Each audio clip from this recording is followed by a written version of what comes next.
ओम श्री गुरुदेवाय नम। आज्ञा हे मोर प्रिय समस्त सुधीवृंद को कोटि कोटि प्रणाम। गत अध्याय कहले अच्युत पाखर बुझिकी कहते कौन कहते एमंते प्रभु वाक्य शुणी अच्युत जोड़े पाड़ी भो प्रभु बोधिरे तमत ओंकार रूपी ब्रह्म तत्व महाविराट जंत्र वेद प्रकाश कर आदि कंद।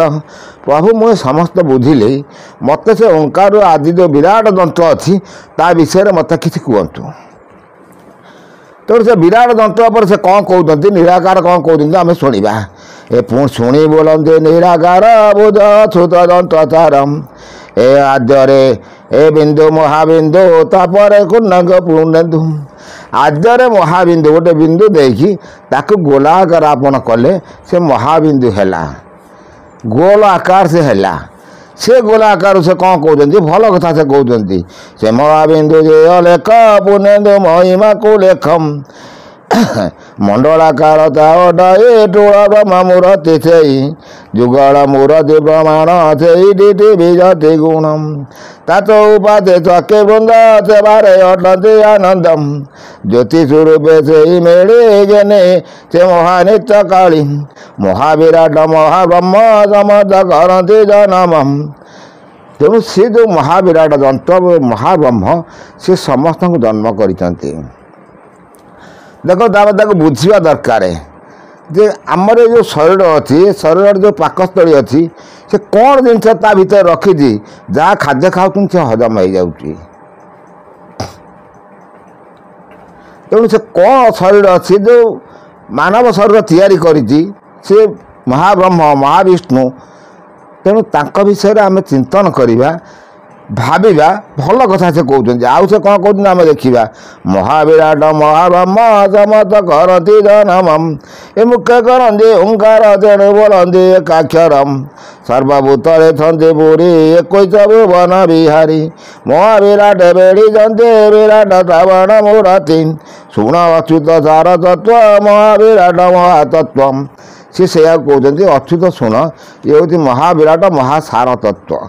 मुझे जो विराट जंत्र आपण देखी से विराट जंत्र देखु से कौन कहते ना ये राधा तंडा बड़ी ज्योति केत के मालती सती आदि माता दुर्गा देवी अष्टकोणे अष्ट किशोरी। से जो 8टी सखी अच्छा किए ये ना गोटे प्रथम रोचती राधा द्वितीय रोचती तंडावली तृतीय रोचती द्युति तापर रोचती केतकी तापर मालती तापर शशी तापर आदिमाता तापर दुर्गा देवी एमाने अष्टकोण अष्ट किशोरी रूप से रही जोटा कि आमर ए शरीर में अष्टांग योग साधन कहते।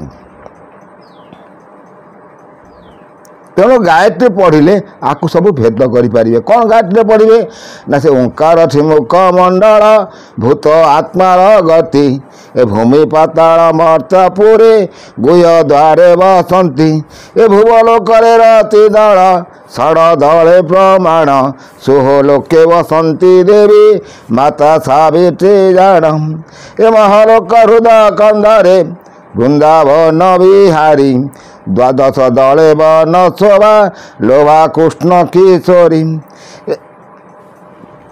अठ चक्रे नीलकंठ जन जगत पति नासारे तप आचरती सुदर्शन मूर्ति ए सत्य वसंत ज्ञान नेत्रे ध्रुव मंडल ध्याई ध्याने चिंतती उग्रतारा तोते कहली फेई ए तत्सर्विद परे परम ब्रह्म सूक्ष्म संज्योति णीय भर्गो देवी रचिरे ज्ञाने मीन खेलती। बड़ा सुंदर सुंदर कथा मुझे सब बुझे आसी से जो जंत्रटा आप देखुं से जो मंडल आकार भितर गोटे अच्छी सी हूँ अलेख ब्रह्म ता चतुर्पार्श्व ओंकार अच्छी सब राधा तंडा बड़ी द्युति केतकी मालती शशी आदिमाता दुर्गा देवी अष्टकोणे अष्ट किशोरी ये जो 8टी अंग आज्ञा रही आ भितर से अष्ट किशोरी से शक्ति स्वरूप सब समस्ते रही। ତେଣୁ ଆକୁ ସବୁ ବୁଝିବା ଟିକେ କଷ୍ଟ ଲାଗିବ। ଆଉ ସେ କ'ଣ କହୁଛନ୍ତି, ଏ ମହତ ମାନେ ଜାଣନ୍ତି ମାୟା ମୋରୁ ତରି ଯାନ୍ତି, ଏ ଭବା ନବେ ଅଟେ ନାବ ମହାବିରାଟରୁ ଦେବାବ, ଏତେ ମଣ୍ଡ ସେ ସନ୍ତ ମହତଙ୍କ ଚୁଅ ଦେଖିନ ସଦାଏଲା ଚିତମ୍, ଭାବିଲି ଭାବଗ୍ରାହୀ ବାଦ ସ୍ମରଣ ହେଲା ପାଦମ୍, ଏରା ଗନେ ବଳିଲା ମୋ ହାତ ସୁଦନେ ଘେରିବ ଦୋଷମ୍। ତେଣୁ ସେ ଯେଉଁ ମହାବିରାଟ ଯନ୍ତ୍ରକୁ ଆପଣ ଦେଖିଲେ, ତାର ତତ୍ତ୍ୱ ବୁଝିଲେ ଆପଣ ଭବସାଗରରୁ ତରିଯିବେ। ତେଣୁ ବହୁତ କିଛି ତଥ୍ୟ ଅଛି ଆଜ୍ଞା, ମୁଁ ଧୀରେ ଧୀରେ ଆପଣମାନଙ୍କୁ ସବୁ କହି ଆସୁଛି, ଆପଣମାନେ ବୁଝିଲେ ବହୁତ ସୁନ୍ଦର ଲାଗିବ। ପୁଣି ଏତେକୁ ରହୁଛି ଆଜ୍ଞା, ନେକ୍ସଟ ଅଧ୍ୟାୟରେ ସେ କ'ଣ କହୁଛନ୍ତି ଆମେ ବୁଝିକି କହିବା।